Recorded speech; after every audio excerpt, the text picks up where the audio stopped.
people here are quite good-natured and peace-loving. They lead a life that is a real example of unity, peaceful coexistence, and mutual love. A mother adores her children to the greatest extent possible. A father can stick to his son beyond all measures.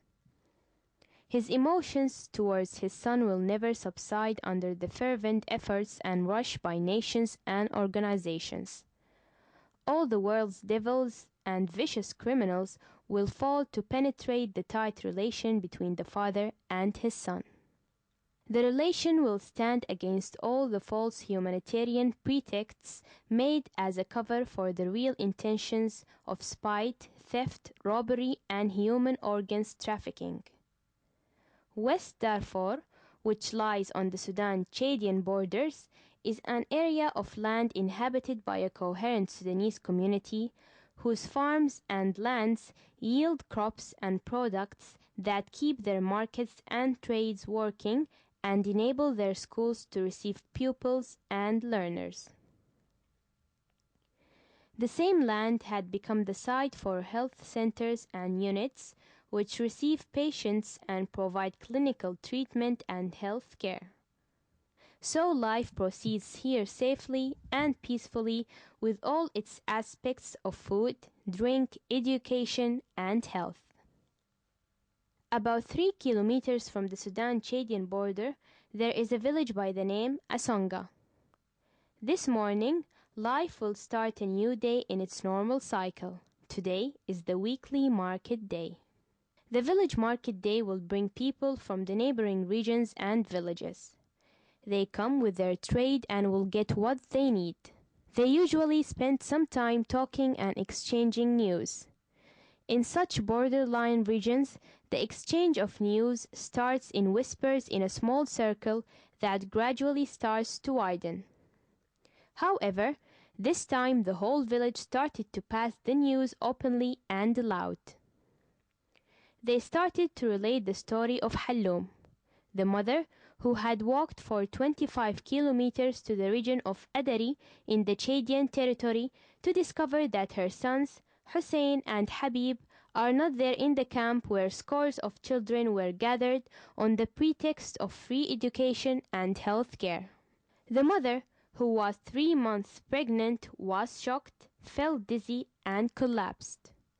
Her 3-month embryo was aborted due to the shock. The shock of discovering the most repulsive and mean crime committed by the first world human being against the third world human being. My name is Halloum Musa Harun. I had heard that the children will be taken to receive free education in Adari. I took my 2 children to register them. They took them, and I returned home. I came again to inquire about them, and I was told that they were registered. When I came again to see them, I was told that they were sick and were taken to Adari for treatment.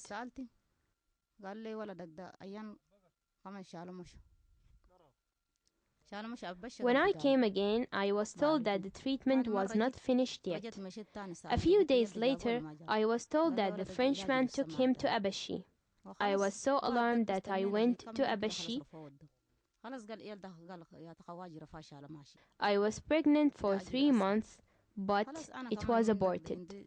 Then the shocking and exciting details started to show up. They started to tell about the crime of the century, about the campaign of the slavery and trafficking in human beings. We step aside here for the culprits to speak. Cela fait maintenant 1 mois que l'Arche de Zoé s'est installée à Abéché. Depuis la mi-septembre, comme ce soir-là, des groupes d'enfants arrivent au centre. Des employés tchadiens de l'association sillonnent la région frontalière avec le Soudan, à la recherche d'orphelins du Darfour. Des chefs de village remettent les enfants, une promesse de vie meilleure, ici à Abéché. On ne leur a jamais précisé la destination finale. The French Archidizoy organization had actually started activities in East Chad since September 2007. It started under the name Save the Children. It opened offices in several regions in the Chadian borderline villages and started to gather children in Adari region in East Chad. This was done by abducting children or tempting their families through agents. People who went there stated that some men coming from Abashi told citizens that a school was established to teach children, and that anyone who wants this should go there to register their children. Some people actually went there. The young son of mine went there with his elder brother to get registered, and they were both held there. These girls were taken from Altina while I was away on my cart in search of wood. I came back after a week and did not find them. I was told they were taken to Abeshi by the Christians. I came to Abeshi and took them back. Their mother had died and I brought them up myself. It is only today that I met them.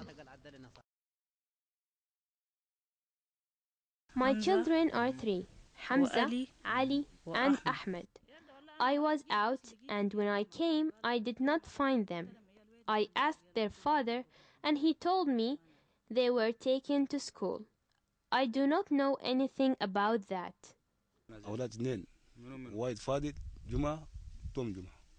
I have two sons, Al-Fadil Jum'ah and Al-Tom Jum'ah. This organization said they will take these children to teach them Quran and Arabic. A man called Hashim met with me there and told me to come later on to register the boys in Adari. I went there next morning together with the boys to meet them. He told me to go back and he'll do the job of registering the boys because he belongs to the same village. He came 5 days later and told me that they want to meet the father. I went to meet them. There were 5 people with Hashim, and I was the 7th. I asked them about the study, and they told me that the children will be taught Quran, Arabic, and French. I told them that Quran and Arabic are okay, but there is no need for French. I came 5 days later and saw my children and returned for the Eid. Aisha Abdurrahim Muhammad. She knew the truth after she sent her daughter Noura Abbakr. The development that took place aroused doubts and suspicions in her.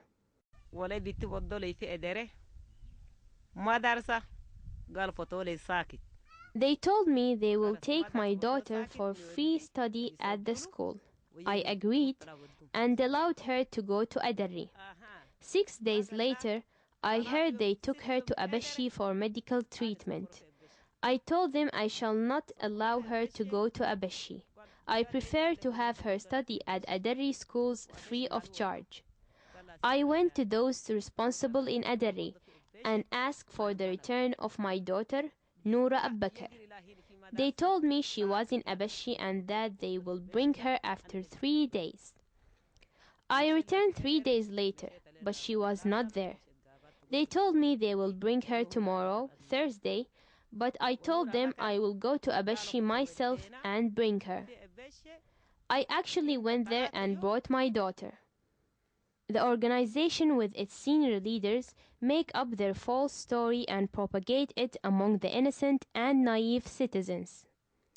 Can we believe that the organization will establish a khalwa and provide 70 slates to teach the Holy Quran?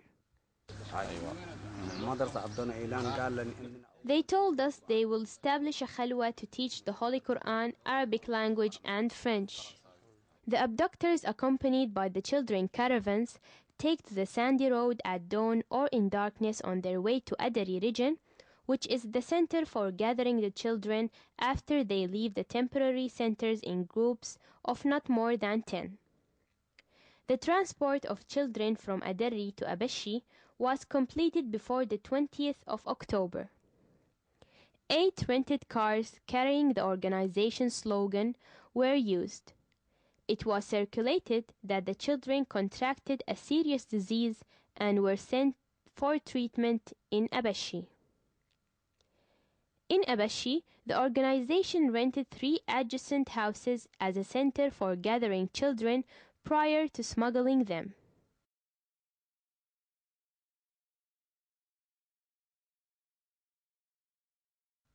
The organization had opened the three houses together to conceal the process of preparing for the final escape.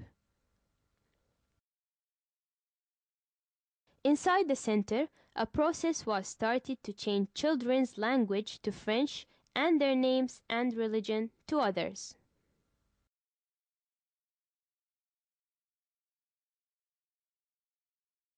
We are approaching the 0 hour now, so we shall let the culprits tell their own story. We shall see that the details start by sending the local workers of the organization into a local leave. They told us to go on a 3-day leave for the Eid. When we came back, they sent us again on a 3-day leave. After that, we were sent on a 7-day leave. When we came back, we found that all the children had been taken away during our absence. At 3 o'clock a.m. on Thursday, the 25th of October, they started makeup processes on the children and started putting false bandages on different parts of their bodies together with some red pigment to make them look sick. Other details continue as planned.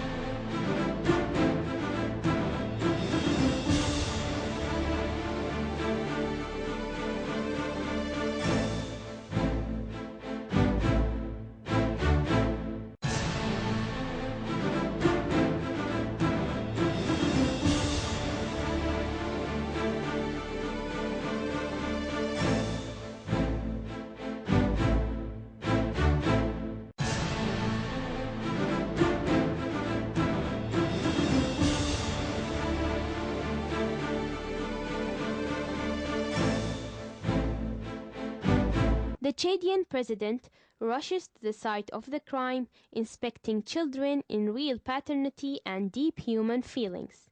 He forgets about his being a president, carries a 14-month-old child from among the abducted children.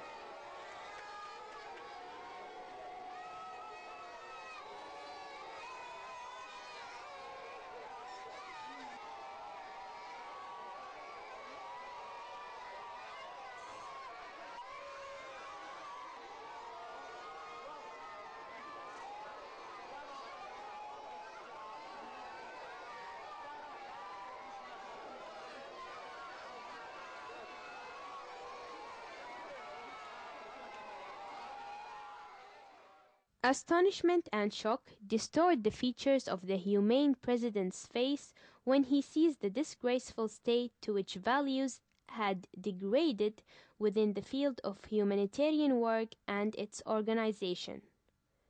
The president, with the wailing and crying of children piercing his ears, looks at the culprits threatening to enforce justice, righteousness, and noble human values.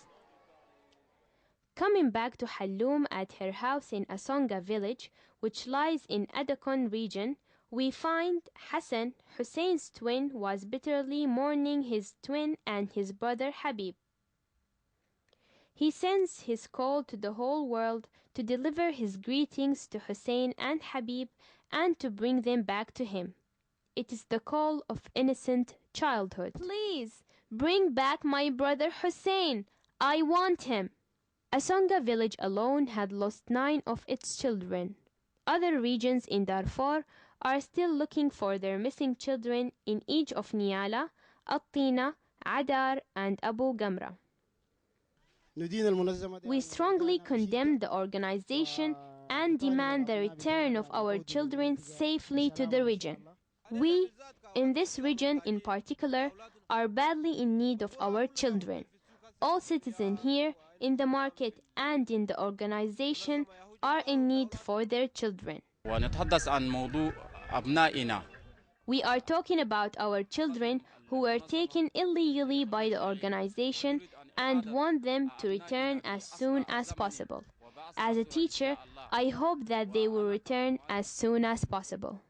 The operation is much more serious than what we can imagine.